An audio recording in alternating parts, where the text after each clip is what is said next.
guys, thank you very much for tuning into the Beekeeper's Carpenter. We're glad you made it. What we're going to demonstrate today is how to make a SockerMat feeding frame. And this is an insurance policy which has a lot of great advantages. One of the first advantages is that you're not going to create HMF, hydroxymethylfurfural. What that is a chemical that's created when you heat sugar up above about 110 degrees. And the HMF is something that is not good for the bees at all. So when you're making a sugar syrup, as any baker knows, a warmer water or a warmer liquid will cause the sugar to dissolve more easily. With the SockerMat, you do not have to heat anything at all. And you're asking, what is SockerMat? It's Swedish for sugar food, because that's exactly what it is. When you make a SockerMat frame, the other advantage is that there are no additives, there are no colorings, no preservatives, no corn syrup solids or dry non-fat milk or anything else that a honeybee would not naturally eat. It's sugar and it's food.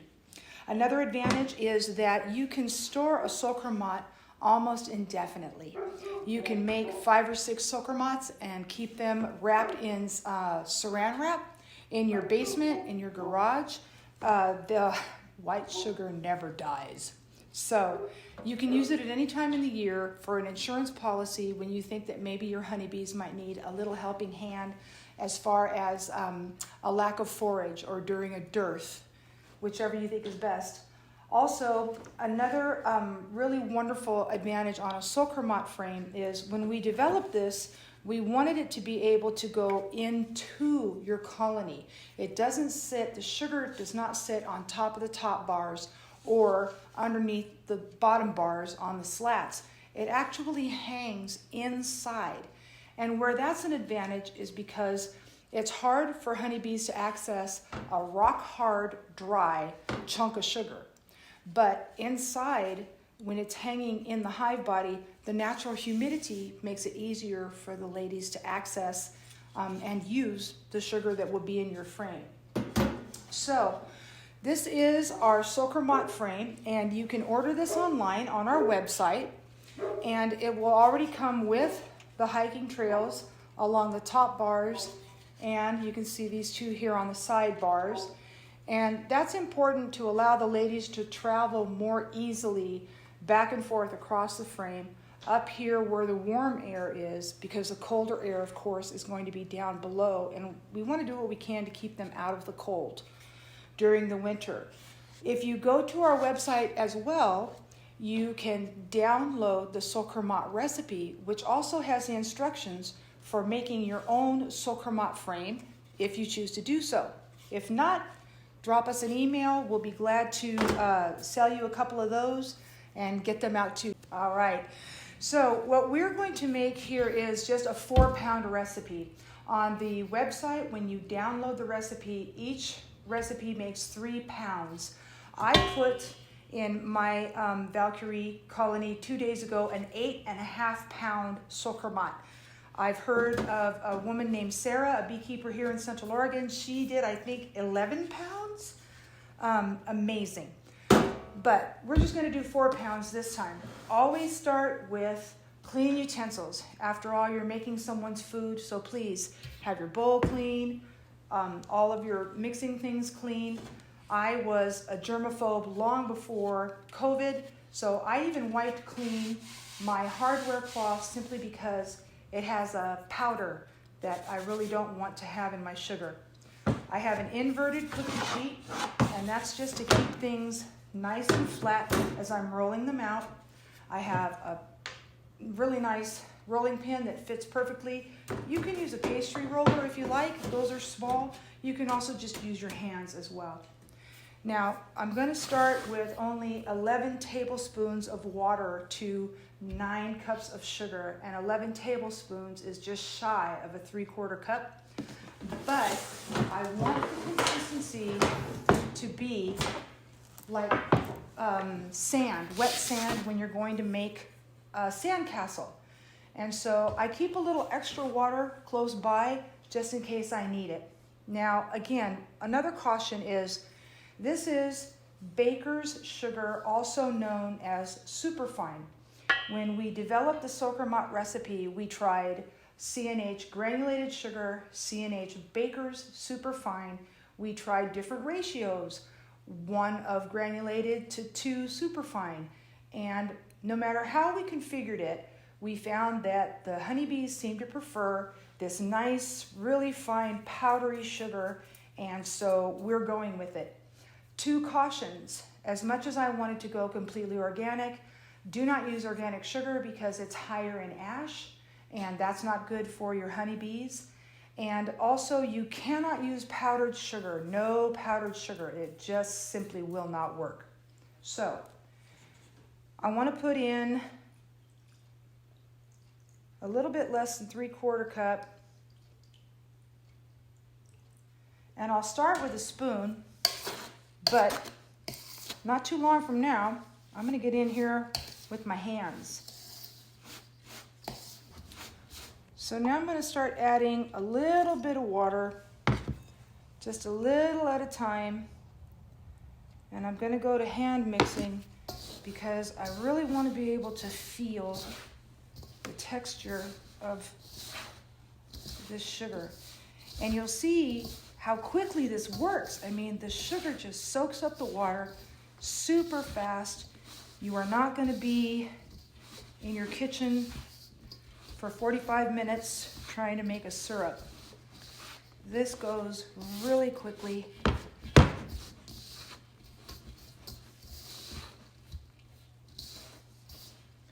So this is starting to come together already, and I can feel if I grab a fistful, does it hold its shape? Yeah, kind of yes, kind of no. So I'm going to put just a little more water. Again, I want that sugar to hold its shape.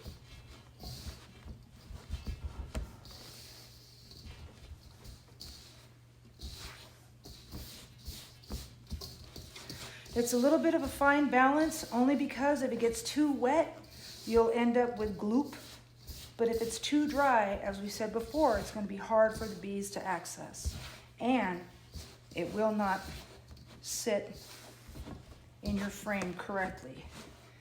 Okay, so now I'm grabbing it, and you see how it's holding its shape just beautifully. Okay, that's what you want. Don't work too hard at it. Don't knead it for 2.5 hours. Not necessary. Some people go ahead and just dump the whole bowl onto the frame and start rolling. I myself, I like to put the sugar in a little bit and then do a little bit of rolling.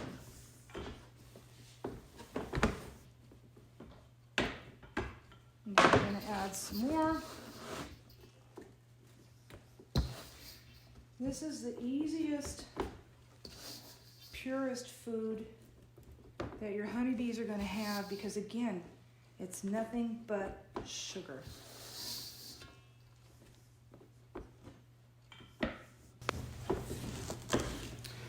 So, at the end of my sugar, since I'm used to making 8-pounders at a time, I'm going to use my fingers and spread this out a little bit and thin it, because you want it to fill up the frame, not leaving any gaps, like I have in this corner here.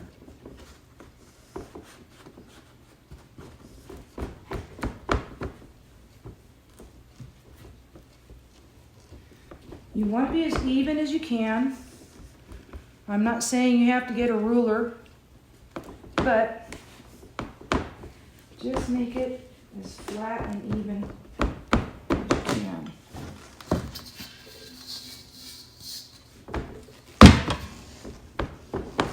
And again, compress it nice and flat. Now my 8-pounders are normally overflowing. So what I end up having to do is to scrape the sugar off the top bars and the bottom bars and side bars. But as you can see, we won't be doing that. And if necessary, go ahead and use a spoon to flatten it out, which I'm going to do.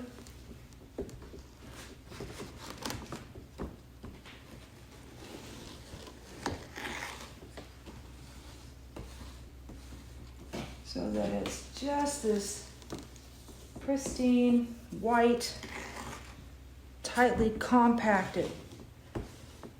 So one of the things you'll want to look for when you're making your SockerMat is the reason why we use a 1/4-inch hardware cloth.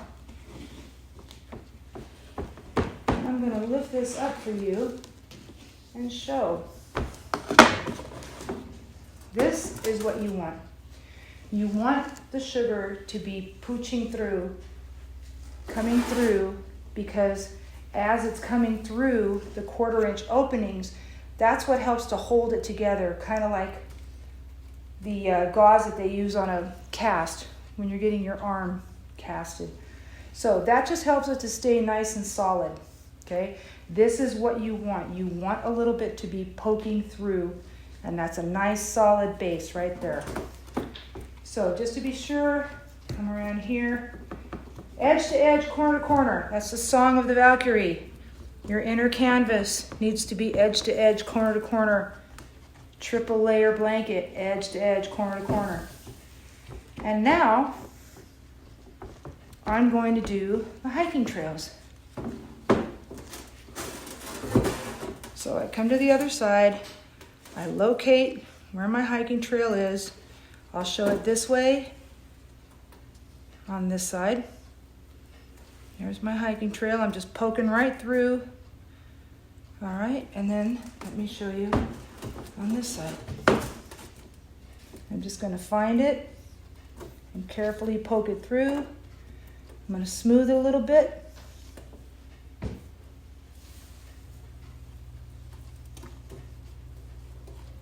Okay. Your SockerMat at this point is pretty moist, so you want to be gentle. There we go. Here and there. Now the wire can sometimes get a little bit sharp. When you buy them from us, I try my best to make it as smooth as possible. Don't worry about that. The honeybees, they'll propolize it. And they'll make sure that it's easy for them to travel back and forth. And so, when all is said and done, voila. You have a SockerMat, feeding insurance, beautiful frame. It does definitely feel like 4 pounds.